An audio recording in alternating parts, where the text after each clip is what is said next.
Today we're going to talk about something that's shifting right underneath our feet. And the strange part is that most people haven't even noticed it yet. See, personal branding, the way people build a reputation online, the way they communicate who they are, the way they attract opportunities and audiences is ultimately going through one of the biggest transitions that I think I've ever seen. And if you're still playing by the rules that worked 5 or even 3 years ago, you're going to wake up one day and realize the game has ultimately moved on without you. Think back for a second to how it used to be. When YouTube was still young and Instagram hadn't yet become the polished machine that it is today, the formula for building a brand was pretty straightforward. You looked at who was winning, you borrowed their strategies, and you put your own version into the world. It worked. You could look at creators like Casey Neistat and his cinematic vlogs, Gary Vaynerchuk and his relentless energy, or even Mr. Beast with his viral stunts, and just basically copy the cadence, the thumbnails, the titles. You could basically carve out your little piece of the internet. But that world is gone.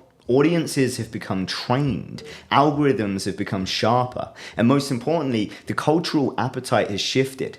People don't want the 10th copy of something that they've already seen. They want something that feels like it couldn't have come from anyone but you. So in this video, I want to walk you through what that actually means in practice, why the old playbook has stopped working, and the new model and what that looks like. How, as well, that you can apply it so that you're not just visible in 2025, but you're relevant, you're trusted, and impossible to ignore. Okay, so let's break it down. Stage 1, the old playbook, which is dead. We'll talk about why copycat branding, vanity metrics, and indecision silently destroys most creators before they've even got momentum. Stage 2, we're going to dive into the rise of taste, intentionality, and signals, the new foundations of trust, and why clarity matters more than volume. And then stage 3 is about going from audiences to ecosystems, right? Why the future isn't about followers, but about creating a culture that people can carry forward. All right, so let's start at the beginning, the death of the old playbook. If you rewind 10 years and look at how people built brands online, the advice you would always hear was just model what already works. Fake it till you make it. Find someone successful and reverse engineer their process and then put your own spin on it. And if you were around back then, you'll remember it wasn't terrible advice. Attention was cheap, audiences were less discerning, and platforms rewarded sameness, really. If you mimicked a trending thumbnail style, you could ride the wave of suggested videos. If you recreated a viral TikTok dance or a popular challenge, you stood a real chance of being pushed onto millions of screens. And if you structured your LinkedIn posts like the top voice in your niche, you could gather an audience even before you really found your own. But that era has ended. It's probably partly down to the saturation itself. I mean, what was once novel has now become predictable. The internet is now saturated with copies of copies of copies, and people have developed a finely tuned radar for spotting anything that just feels inauthentic. So if you try to be the next Alex Hormozi or the next Ali Abdaal, you don't get rewarded for ambition. You get dismissed as a cheaper version of the original anyway. And that's the real risk. Copying might still get you short bursts of attention here and there, but attention without trust is really useless. You know, a video might spike, a post might go viral, but if people walk away thinking, I've seen this before, you haven't built a relationship, you've just added to the noise. This is where vanity metrics become so dangerous, because it's very easy to believe that more views, more followers, and more likes automatically mean you're building something valuable. But if you zoom out, you start to see the hollowness underneath. Ask yourself honestly, would you rather have 100,000 followers who passively scroll through your work, or 1,000 who are so invested in you that they'd buy your products, join your community, or recommend you without any hesitation at all?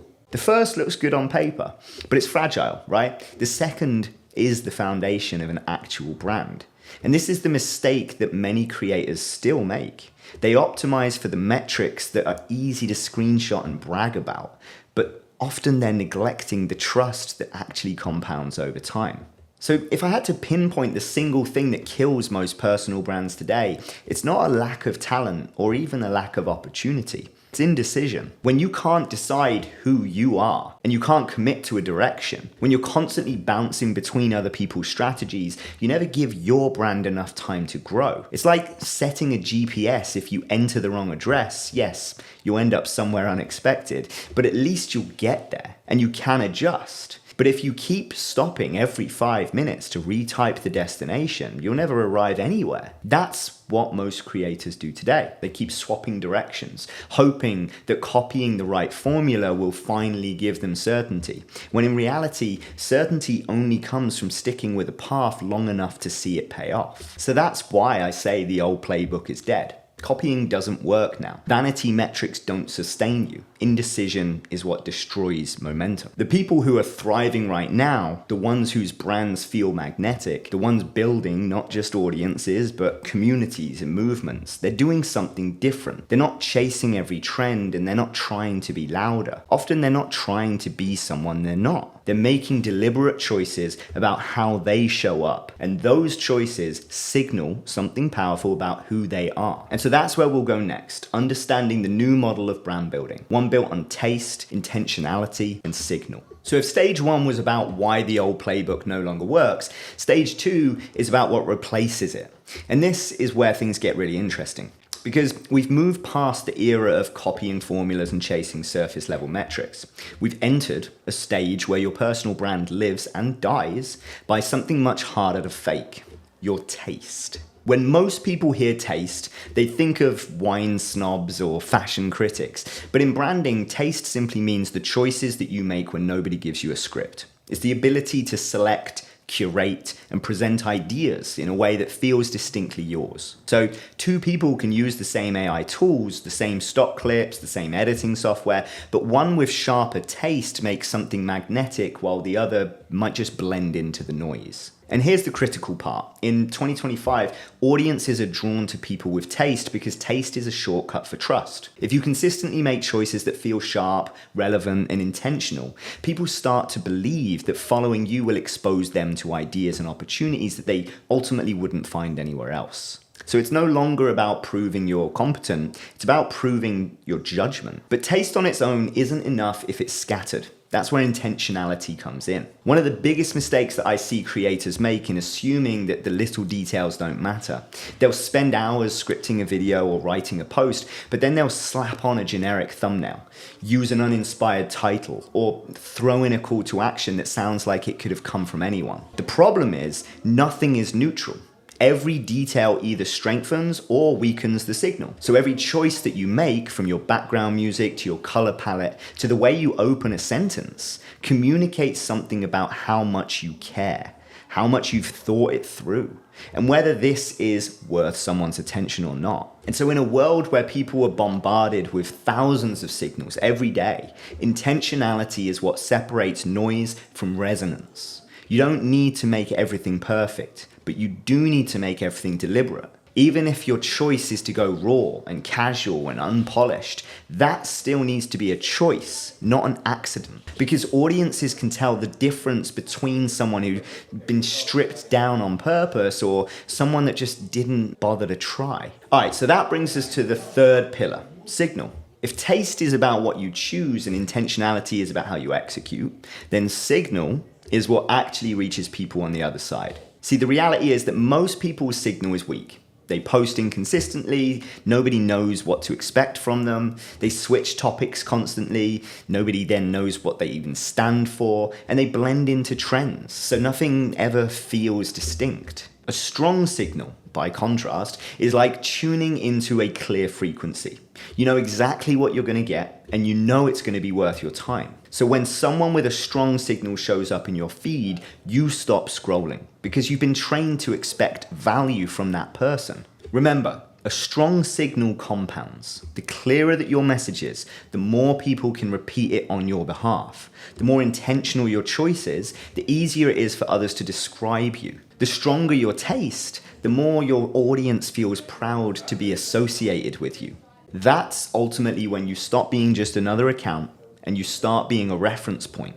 Because people don't just follow you, they point to you when others ask for recommendations. Take Apple, big brand. On paper, they sell the same things as everyone else: computers, phones, headphones. But their taste is minimalism. Their intentionality is design.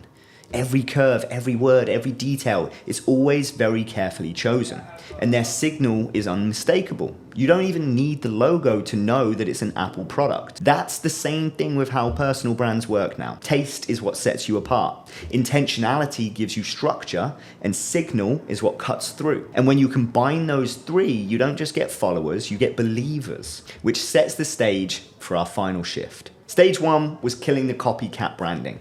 Stage 2 was building trust with taste, intentionality, and signal. Stage 3 is about the leap beyond all of that, from audiences to ecosystems. An audience is by nature fragile, right? An ecosystem is often durable. So if an audience is like a crowd at a concert, they cheer when you're on stage, but when the music stops, they leave. An ecosystem, however, is like a city. It doesn't vanish when you step away. It has neighborhoods and communities, conversations that continue without you. People aren't just necessarily even there for you.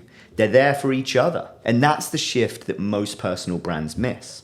Most creators are stuck in broadcast mode. They push content outward. They hold all the weight. And if they stop posting, the entire machine dies with that. But ecosystems are what thrive without constant input. When they're built correctly, they kind of self-generate. People inside your world start conversations on their own. They spread your language. They bring in others. You stop being the performer and you start being what we like to refer to as the architect. So how do you go from being someone with followers to being someone who has an ecosystem? Well, it starts with identity, right? People don't just join communities for information. They join to affirm who they are.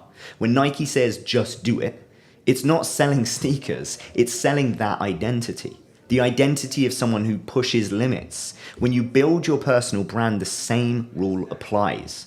Your ideas are important, yes, but the real magic happens when those ideas signal a deeper identity that people want to be a part of. The second ingredient here is connection. Not connection to you, but connection to each other. This is where most personal brands miss the point. If your followers can only connect upwards to you, they'll always remain passive consumers. But if they can connect sideways to each other, that's when the ecosystem forms. That's when conversations continue without you even in it. Projects might spin up between members, and the brand grows in directions that you couldn't have even predicted. And finally, ecosystems thrive on language, shared words, shared metaphors, shared frameworks. Think about how sports fans have chants, rituals, inside jokes, or how certain industries have acronyms that only the insiders understand, because language is glue. It's what makes people feel like insiders instead of outsiders. And when your brand gives people the words to describe their journey and their struggle and their mission, you're not just a content creator anymore. You're a culture builder. So, the internet in 2025 is noisier than ever. AI can generate infinite content, algorithms are shifting daily, and attention spans are shrinking by the minute. In that kind of environment, content alone will not protect you, but community will, identity will, and ecosystems will.